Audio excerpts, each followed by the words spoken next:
Masathumul ba'sa, ada tantangan yang ringan.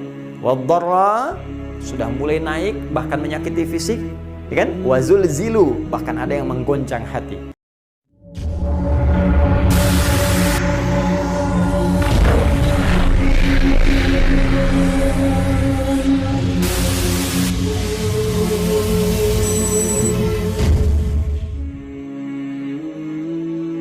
Am hasibtum an tadkhulul jannata walamma ya'tikum mathalul ladzina khalau min qabl. Apa Anda duga mudah saja mendapatkan anugerah surga? Mudah saja beribadah untuk mendapatkan rahmat? Mudah saja meraih pahala sebanyak-banyaknya untuk bisa mendapatkan rahmat masuk ke dalam surga? Dengan puasa masuk pintu Ar-Rayyan. Walamma ya'tikum mathalul ladzina khalau min qablikum. Sementara engkau belum diuji seperti orang hebat dulu yang dijamin masuk surga. Orang dengan amalan banyak, ulama-ulama saleh, orang-orang sebelumnya yang mereka pun menghadapi tantangan-tantangan untuk mewujudkan harapan dimaksud. Masathumul ba'sa, ada tantangan yang ringan. Wadh-dharra, sudah mulai naik bahkan menyakiti fisik, ya kan? Wazulzilu, bahkan ada yang menggoncang hati. Hatta yaqula ar-rasul walladzina amanu ma'ahu mata nasrullah.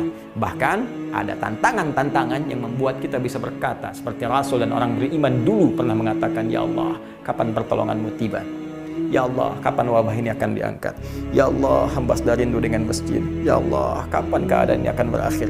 Ya Allah, kapan hamba bisa bekerja mendapatkan rezeki yang halal? Ya Allah, kapan tantangan? Ala inna nasrallahi qarib. Orang beriman mesti optimis. Kata Allah, mesti yakin, kuatkan pada dirimu, pertolongan Allah itu pasti akan tiba kalau kita mau sungguh-sungguh serius dan sabar dalam mengatasinya.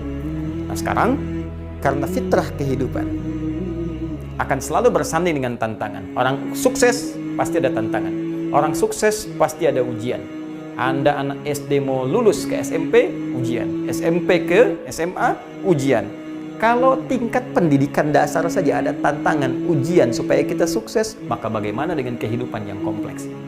Jadi itu rumusnya, ujian datang bukan ingin membuat kita sulit dalam menjalani aktivitas, tapi sesungguhnya ingin meningkatkan kualitas kita di hadapan Allah sehingga menjadi manusia yang lebih bernilai di masa depan. Nah, karena fitrah setiap aktivitas, ibadah, bahkan ada tantangan, maka demikian pula dengan siam. Apa di antara tantangannya? Imam Al-Bukhari menerima dari Abdullah bin Maslam, Abdullah bin Maslam menerima dari Malik, ya. Malik menerima dari Abi Zanad, Abi Zanad menerima dari Al-A'raj, Al-A'raj menerima dari sahabat Abu Hurairah. Ini yang menerima dari Nabi sallallahu alaihi wasallam. Jadi kualitas hadisnya valid, sahih. Apa informasi yang disampaikan? Yuk kita langsung bahas. As-siyamu junnatun, kata Nabi. Puasa yang benar itu yang ditunaikan sesuai aturannya, sesuai ketentuannya. Junnatun, akan melahirkan perisai pada diri pelakunya yang akan menghambat ia, menghalangi ia dari setiap perbuatan-perbuatan yang bisa membahayakan dirinya, ya, baik maksiat ataupun yang lainnya. Baik, ingat, setiap ada huruf jim dengan nun di awal kalimat itu umumnya menunjuk makna yang tersembunyi. Jinnah cuma beda harokat. Jinnatun jamak dari jin, minal jinnati wan nas. Kenapa disebut jinnatun? Ya, jamak dari jin karena memang tak nampak, tersembunyi makhluknya. Surga jannatun. Kenapa disebut jannah? Karena memang belum tampak dalam pandangan kita saat ini. Janin, janin, ya, dalam perut ibunda ada janin. Kenapa disebut janin? Karena tak kasat mata, tak tampak dalam pandangan kita. Nah, junnatun, perisai. Kenapa disebut dengan junnah perisainya? Karena memang tak tampak dalam pandangan kita, nggak kelihatan, cuman dia bisa mencegah diri kita dari perbuatan maksiat. Begitu ada maksiat mau masuk ke mata, dicegah oleh perisai ini, sehingga mata kita refleks langsung dialihkan ke yang lain. Telinga akan mendengar maksiat, ada orang gibah, terdengar nggak enak, kita langsung diberikan sinyal ke otak kita, tembuskan ke hati kita, ini nggak bagus, palingkan, menjauh. Kaki diajak maksiat, tertahan, kaku kaki kita ini, ada perisainya, jadi nggak tembus. Nah, jadi secara singkat, orang yang mendapatkan perisai ini, maka terjaga dari perbuatan buruk. Lawan buruk itu baik. Jadi kalau orang punya perisai ini, pasti jadi orang baik. Kalau dikaitkan dengan rumus hadis ini, pembukanya, kalau Anda ingin jadi orang baik, di antara ibadah yang membuat seseorang jadi baik, itu puasa. Rajin puasa aja. Selepas Ramadan, rajin Senin, Kamis, ya, Ayyamul Bid, puasa Daud. Itu pasti kalau benar puasanya, pasti merubah pribadi seseorang jadi baik.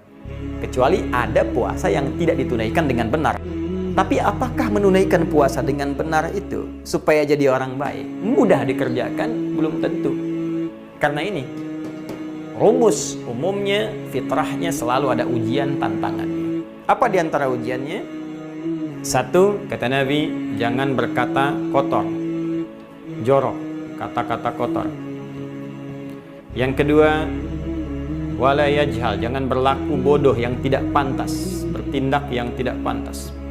Tiga, wa inumru'un qatalahu, berselisih, termasuk provokasi, ausyatamahu, mencaci, mencela, ya, kemudian juga bikin hoax. Nah, kalau sekarang buzzer, nah, ini masuk kategori ini, ya. Awas, hati-hati, hati-hati nih, hati-hati, awas ya.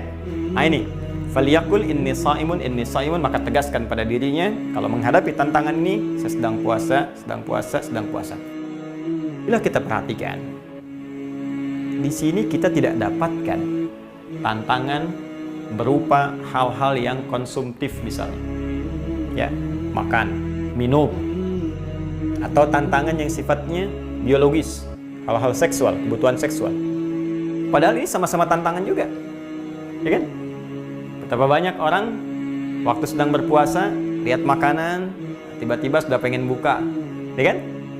Jalan, olahraga pagi-pagi habis subuh, ya kan? Tercium bau makanan dari satu restoran, Masya Allah, udah lihat jam, berapa menit lagi maghrib ya? Padahal baru subuh. Minuman juga demikian, ya kan? Hasad seksual juga demikian, karena itu jadi tantangan, dilarang saat puasa. Namun kenapa yang ini tidak banyak diungkap, dibahas, sedangkan ini yang ditekankan, bahkan menduduki hal yang sangat penting tentang hadis-hadis puasa? Secara sederhana, karena memang bagian yang pertama ini, minum, makan, hubungan biologis, ini yang disebut dengan muftirat namanya, ya, hal yang membatalkan puasa. Terkait hal yang membatalkan puasa berlaku untuk semua orang, karena semua orang pun menjaga dari ini, sudah kenal semua. Karena semua menjaga dari itu, maka muncullah kemudian motivasi yang kuat untuk meninggalkan ini semua. Jadi nggak dilarang pun sudah ngerti, nggak disampaikan pun sudah paham, makan itu pasti batal, ya, minum itu pasti batal. Ini nggak usah pura-pura, saya mau wudhu, kumur-kumur, padahal pakai sirup misalnya, ya, ini tetap aja batal. Ya, cuman dua dalam keadaan makan minum nggak batal. Satu, ketika lupa, bukan pura-pura lupa, beda pura-pura lupa dengan lupa. Makan lupa misalnya, sedang makan selesai, begitu kenyang ketemu teman, ditanya sama teman, gimana puasanya hari ini? Oh, puasa, astagfirullah, saya lupa. Nah, bukan makan dulu, nanti kalau ditanya lupa, bukan. Nah, yang kedua, makan dalam keadaan atau minum dalam keadaan sedang tidur, mimpi makan, mimpi minum, ya. Ajaibnya begitu bangun kenyang misalnya. Ya, nah, itu tidak membatalkan kalau memang tidak diniatkan untuk itu. Apa bedanya membatalkan dengan merusak? Kalau membatalkan, muftirat, ini seketika puasanya selesai, habis, batal, gugur, mesti diganti di hari lain. Kalau sengaja, tambah kafarat, hukuman tambahan, ya, puasa 2 bulan berturut-turut, bisa memberi makan 60 orang miskin, paling sedikit, atau membebaskan seorang budak. Dalam konteks sekarang sudah tidak ada, ya, diganti di hari lain. Tapi juga tidak boleh sengaja, karena dosanya bisa berlipat, ya. Nah, ini gugur seketika. Tapi kalau yang ini belum tentu puasanya batal. Di puasanya terasa masih lanjut karena belum mengerjakan yang membatalkan, puasanya tidak gugur tapi rusak. Rusak itu artinya pahalanya berkurang karena dikurangi oleh perbuatan buruk ini.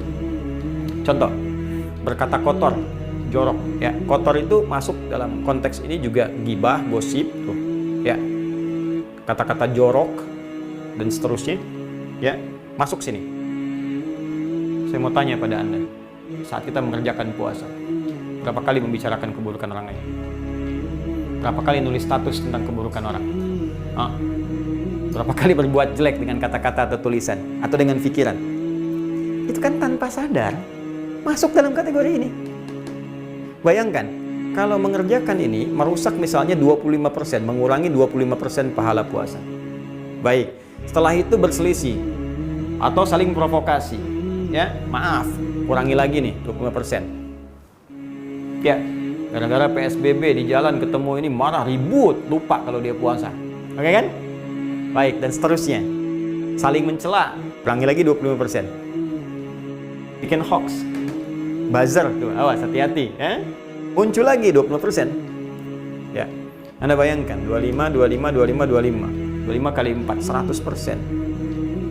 Kalau ini dikerjakan 100%, dapat pahala puasa 100%. Dikurangi 100%, ya habis nol. Nggak dapat apa-apa. Apalagi kalau kemudian ditambah lagi dosanya, muncul lagi misalnya wala yajhal, berlaku yang tidak pantas. Tak senonoh. Ya, jahlun itu bisa berarti begini. Seketika saat dikerjakan mungkin belum berdosa bagi dia, tapi dosanya dihasilkan dari komen orang lain. Misal, Anda bapak atau ibu usia 50 tahun, terus keluar komplek olahraga pagi-pagi misalnya kan, pakai sepeda cucu yang 5 tahun. Ya dosa sih enggak, cuman kan orang menggunjing. Nah itu ya jahal namanya, berlaku yang tidak pantas. Nah ini yang menjadikan karena Anda penyebab dosanya, orang berbuat dosa, maka terlimpah juga untuk Anda dosanya. Bayangkan, sudah habis nol, berbuat dosa lagi, taruhlah 50% misalnya, karena orang banyak menggunjing bicara buruk. Wah, habis, minus 50%. Sudah tahan lapar, sudah nggak minum haus. Anda bayangkan, udah gitu nambah dosa 50%. Ini yang mungkin yang dimaksudkan Nabi SAW. Rabba sha'imin laisa lahu min siyami ilal ju' wal 'atash. Tidak sedikit nanti orang puasa karena nggak bisa menghadapi tantangannya dengan baik, dia nggak mendapatkan apapun dari puasanya kecuali lapar dan haus saja. Ini yang paling bahaya. Nah, rumus cepatnya untuk menghadapi ini semua, Nabi cuma memberikan satu kalimat saja. Kalau perlu tegaskan pada jiwa kita. Ya, apa kalimatnya? Kata Nabi, "Falyaqul inni sha'imun." Katakan pada diri kita. Perhatikan cara menerjemahkannya. Katakan pada diri kita, saya sedang puasa. Kalau perlu katakan sekali lagi, saya sedang puasa. Untuk menguatkan, supaya ingat kita sedang puasa. Jangan sampai gugur, jangan sampai hilang pahala, jangan sampai batal ya Allah, jangan sampai hilang.